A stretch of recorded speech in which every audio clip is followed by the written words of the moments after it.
یہ ہو گئے کرنل صاحب ہو گئے, ان کی بیگم ہو, وہ بڑا اچھا لائف گزار رہے ہیں, ملینز آف ڈالر کی ان کو باؤنٹی میں سے کچھ حصہ مل گیا, سین ڈیاگو میں $2.5 ملین کے گھر میں رہتے ہیں, لائف از گڈ, بڑا اچھا سرکل ہے دوستوں کا. اصل کردار یہ دیکھیے جناب, جنرل کیانی جو اس وقت 2 دفعہ ایکسٹینشن لیا, یہ اس وقت چیف آف سٹاف تھے, ان کے برابر میں شجاع پاشا ISI کے چیف اس زمانے کے. اب ان کی آنکھوں میں دیکھیے, لکس دیکھیے. تیسرا بڑا کردار جو ہے وہ جنرل مشرف کو دیکھیے جناب.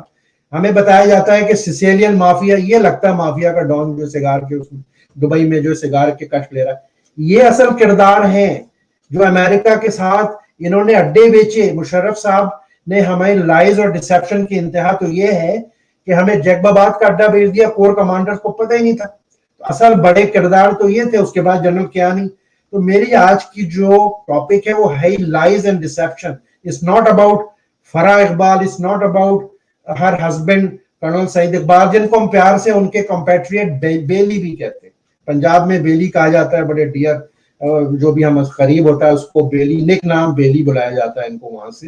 ان کی بھی ایک کہانی ہے, بیگم کی بھی ایک کہانی ہے. بہرحال یہ ہم ذاتیات پہ نہیں آ رہے, ہم تو کنیکٹ دا ڈاٹس. اصل کردار جو ہے وہ تو شجاع پاشا تھے, اصل کردار تو جنرل کیانی تھے, اس کے بعد جنرل مشرف, اس سے پہلے ان لوگوں نے دھوکہ دیا ہے نیشنل سیکیورٹی کے نام پہ. کتنی دفعہ پاکستان کے قومی جو انٹرسٹ ہے, نیشنل انٹرسٹ ہے, کتنے سودے کیے ہیں, کتنی دفعہ بیچا ہے. ہمیں اس پہ بات کرنی پڑے گی. جیسے میں نے پچھلے سیگمنٹ میں کہا, خواتین و حضرات, یہ ہمارے کینسرز ہیں اس قوم کے, اس ملک کے. اگر ہم شائے اوے کریں گے, ان چیزوں کو ڈسکس نہیں کریں گے, ان چیزوں کے ساتھ. پاکستان میں تو جناب پابندی ہے, کوئی چھوٹے کرداروں کے حد تک تو ٹھیک ہے, لکھ لیا, نجم سیٹھی نے بھی لکھ لیا, شجاع نواز نے بھی لکھ لیا, وہ امریکہ میں رہتے, اور ران کیسلی ہے امریکن, اس نے لکھ لی کی پوری کتاب. یہ ایسے چلے گا نہیں. اصل کردار تو یہ بڑے والے ہیں جو 56 سے, اسکندر مرزا, جنرل ایوب خان, یحییٰ خان, ملک توڑ دیا, انڈر دا نوز ملک ٹوٹ گیا, جنرل آغا محمد یحییٰ خان. ضیاء الحق 11 سال تک مجاہدین کے نام پہ لوٹتے رہے. چارلی ولسن گواہ ہے اس بات کا کہ جی سوٹ کیسوں میں کیش پہنچاتا رہا. ملک کے مفاد کو ان لوگوں نے لوٹا ہے, جو جنرل گھڑی کما کے جو قبضہ کر لیتے پورے ملک کے ایسٹس کے اوپر. وہ بڑا اچھا ایک کال ہے جو آج کل بڑا مشہور ہو رہا ہے کہ جی ہر ملک کی ایک فوج ہوتی ہے. یہ دنیا کا واحد ملک پاکستان ہے جس کی فوج کے پاس ایک ملک ہے کھیلنے کے لیے. یعنی ڈیفنس سوسائٹیز, ہاؤسنگ سوسائٹیز, ان کے legalise legitimise perks and privilege, وہ اپنی جگہ. لائف اسٹائل دیکھیے ان جرنلوں کا, یعنی ایک ستارہ لگتا ہے تو بچے جو ہے وہ انگلینڈ میں پڑھ رہے ہیں, امریکہ میں پڑھ رہے ہیں, آسٹریلیا میں جا کے آباد ہو گئے, کینیڈا میں, دبئی میں پراپرٹیز. تنخواہوں میں تو میجر جنرل اور لیوٹیننٹ جنرل کی تنخواہوں میں اکاؤنٹیبلٹی اگر کریں, کتابیں کھولیں, اتنے پیسے تو نہیں ملتے جو ان کا لائف اسٹائل ہے. آ جائیے جناب, جو مر گئے بیچارے ان کو تو خیر ہم کچھ نہیں کہہ سکتے, جو زندہ ہیں مشرف صاحب سے آ جائیے. دبئی میں پراپرٹیز, لندن میں پراپرٹیز. بھائی تمہاری تنخواہ کتنی تھی جو تم نے اتنی پراپرٹیز کس ذریعے سے بنا لی ہے؟ جب آرگومنٹ ہوتا ہے تو کہتے ہیں جی وہ بردرز نے دیے تھے, سعودی عرب کے بردرز نے. تو بھائی سعودی عرب کے برادرز نے اپنی اور بہنوں اور بھائیوں کو کیوں نہیں دیے؟ کچھ تو تم نے بیچا ہوگا نا مفاد کو. تو جب تمہاری لائف اچھی ہے, لندن میں بھی تم کمفرٹیبل ہو, دبئی میں بھی کمفرٹیبل ہو, یہاں جب تمہیں غداری کے مقدمے میں کوئی چیز کال کی جاتی ہے تمہاری کمر میں درد ہو جاتا ہے. پھر تم کہتے ہو میں تو کمانڈو ہوں, بڑا بہادر ہوں. یہ بہادر یہ ہوتا ہے بھائی آؤ مقدمہ فیس کرو. ٹھیک ہے, یہ ہو گیا مشرف صاحب. اب کیانی صاحب سب کچھ کرا کے 2 ایکسٹینشن لے کے آسٹریلیا میں بیٹھے ہوئے. سو کال کے دی جزیرہ خرید لیا, چلے جزیرہ نہیں بھی خریدا, آسٹریلیا کی لیونگ سٹینڈرڈ آف لیونگ مہنگا علاقہ ہے, مہنگا ملک ہے. کیسے افورڈ کر رہے ہو تنخواہ میں پینشن میں تم لوگ؟ کچھ تو ہیر پھیر کیا ہوگا نا تم لوگوں نے. یہ تو چیف آف سٹاف کی بات ہو رہی ہے, باقی جنرلوں پہ تو ہم آئندہ ایپیسوڈ میں آئیں گے, ہر ایک کی ایک کہانی ہے. شجاع پاشا آ جائیے. اچھا اب اس کے بعد جناب راحیل شریف کا آ جائیے, جو تازہ ترین سعودی عرب میں لائف از گڈ ایکسٹینشن لینے کی بڑی کوشش کی, نہیں ملی. نواز شریف نے سعودی برادرز کے ساتھ اگین ان کو سیٹل کرا دیا جناب ہائی پیکج کے اوپر. آج وہ وہاں بیٹھ کے جو ہے وہ یمن کے خلاف مسلم سو کالڈ مسلم کنٹریز کا سعودی پیسے کے ذریعے لیڈ کر رہے ہیں پرچم کو, سعودیہ کے اور ان کی فوجوں کو اور ان کے ویسٹڈ انٹرسٹ کو. ارے بھائی پاکستان تو ایک نیوکلیئر اسٹیٹ ہے, آزاد اسٹیٹ ہے, غیرت مند اسٹیٹ ہے 22 کروڑ لوگوں کی. اب ہمارا کام یہ ہوگا کہ ہم ان جیسے لوگوں کو کرائے کے اوپر رینٹ جرنل کی اسکیم شروع کریں گے ہم. یہ غیرت مند قوموں کا یہ شیوا ہوتا ہے کیا؟ کس چیز کو ہم روئیں, کس چیز کو ڈسکس کریں؟ اب راحیل شریف کے بعد اب آپ آ جائیے جناب تازہ ترین جو ہے وہ باجوہ صاحب. اب باجوہ صاحب نے 3 سال کر لیے, پھر ایکسٹینشن پہ چلے گئے. ایک حکومت بنا کے دری, کیونکہ وہ باجوہ ڈاکٹرن کرنی تھی. باجوہ ڈاکٹرن تو ناکام ہو گئی, معیشت میں ناکام ہو گئی, فورن ریلیشن میں ناکام ہو گئی, ہر چیز میں ناکام ہو گئی. اب جناب جب ناکامی ہو گئی تو پورا ملبہ وہ civilian, bloody civilian Imran Khan کے نام پہ. ارے بھائی تجربے تو لیبورٹری تو تم لوگوں نے سنبھالی ہوئی پنڈی کی, تم لوگ نئے نئے کردار بنا کے مسلط کر دیتے ہو سیویلینز کے اوپر. تو یہ ایک جو series of lies and deception, یہ صرف ایبٹ آباد ہی سٹوری نہیں ہے, یہ 56 سے شروع ہوا ہے, آج تک جاری ہے. یعنی آج کی تاریخ تک, آج جولائی کی 3 تاریخ ہے 2020 ہے, آج تک جھوٹ, مکر, فریب ان جرنیلوں کا, چیف آف اسٹاف کا, کبھی سامنے سے کبھی پیچھے سے, یہ 73 سال میں. اسی لیے یہ میں نے پہلے بھی کہا تھا کہ ملک تو بنا دیا کھانے پینے کے لیے, توڑ بھی دیا مزید کھانے کے لیے, قوم نہیں بنا سکے. اور تم لوگوں کا میں بلیم کرتا ہوں ان غاصب, سب جرنیل نہیں. ہمیں کہا جاتا ہے ہم فوج کے خلاف ہیں, نہیں میں نے تو فوج کے خلاف کوئی بات ہی نہیں کری. میں تو بات کر رہا ہوں ان غاصب جرنیلوں کی جو کچھ ویری فیو بڑے اچھے اچھے جرنیل ہمارے پاس صاحبزادہ یعقوب رہے, اصول کے اوپر بنگلہ دیش سے ریزائن چھوڑ کے آ گئے تھے اسائنمنٹ کو. ایڈمرل احسن تھے. جنرل جہانگیر کرامت نے ریسنٹلی وہ کاؤنسل بنا رہے تھے فار نیشنل انٹرسٹ اور سیکیورٹی کا, انہوں نے کہا یہ غلط ہے, نہیں بننی چاہیے, یا انہوں نے کہا بننی چاہیے, نواز شریف نے کہا نو, انہوں نے ریزائن کر دیا.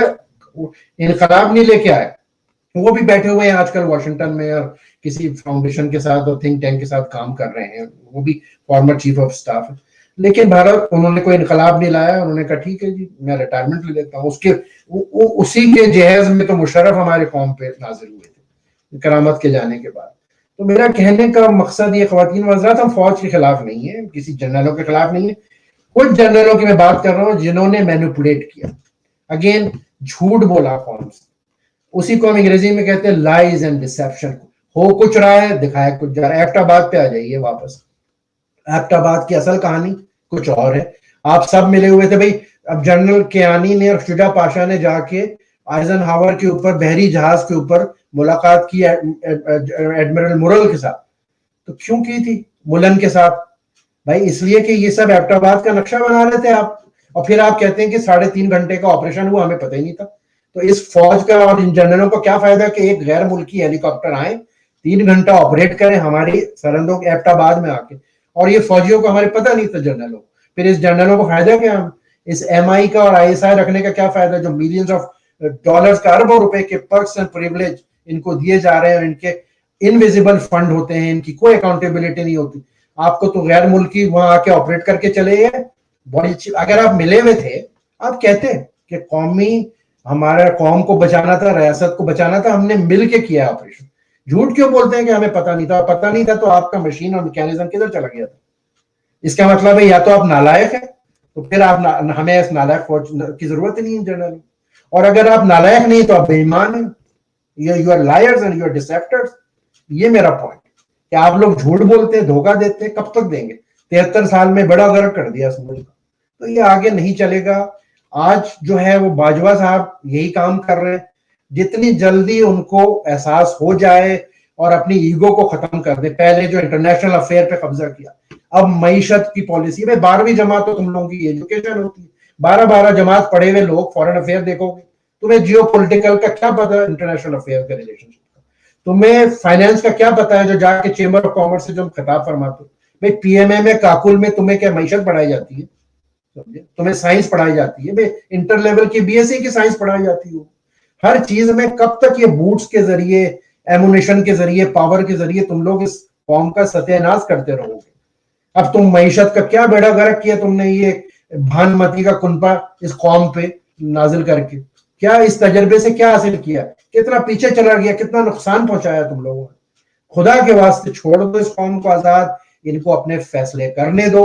میں یہ نہیں کہہ رہا کہ تم لوگ مزید نواز شریف بناؤ, مزید بھٹو بناؤ, مزید عمران خان بناؤ. نو, کھلا چھوڑ دو, قوم کو سمجھنے دو. قوم پھر کہتے ہیں جی قوم میں تعلیم نہیں, قوم میں بڑا شعور ہے. جی وہ انگریزی نہیں بول پاتے, ان کو پتا ہے کہ ان کے پنچایت لیول, ان کے لوکل لیول کے اوپر کون ان کو ڈیلیور کر سکتا ہے. Let them elect their own genuine authentic people without your influence.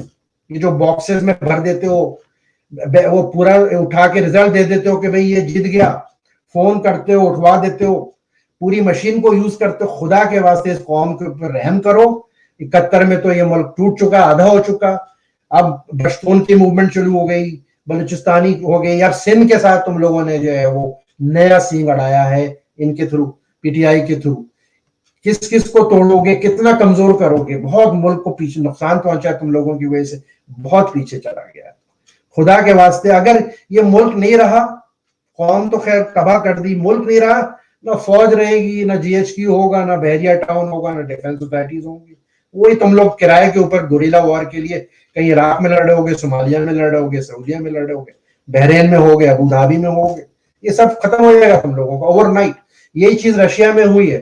Economically تباہ ہوا رشیا, بالکنائزیشن ہو گئی, کئی ملک بن گئے. اگر تم لوگوں کو اگر ہوش نہیں ہے, 12ویں جماعت میں نہیں پڑھایا تھا, یہ ہسٹری کو پڑھ لو, ریسنٹ ہسٹری کو دیکھ لو. بس شہاب کرنی کو اجازت دیجئے. میں یہ حقیقتیں ہیں اور بہت تلخ ہیں, لیکن انگریزی میں جیسے میں نے کہا لائز اینڈ ڈسیپشن. ایبٹآباد کا تو بیچ میں ایک ہو گیا ایپیسوڈ, میں نے ذکر کر دیا. یہ چلے گا نہیں. خدا کے واسطے نہ قوم جھوٹ بولے, نہ جھوٹ کو سنے, بلکہ ٹھنڈے دل سے. اور جذباتی ہونے کی ضرورت نہیں ہے سوشل میڈیا پہ نا, یہ جو بہت ٹائم ہوتا ہے آپ لوگوں کے پاس, یہ نہ کریں. ملک نہیں رہے گا تو نہ یہ سوشل میڈیا رہے گا, نہ ہم رہیں گے, نہ تم رہو گے. شہاب کرنی کو اتنا ہی کہنا تھا. انشاءاللہ آئندہ ایک نئے ایپیسوڈ اور ایک نئی کہانی کے ساتھ بہت جلدی آپ کی خدمت میں حاضر ہوں گا. اپنا بہت خیال رکھیے گا. بہت شکریہ. Thank you.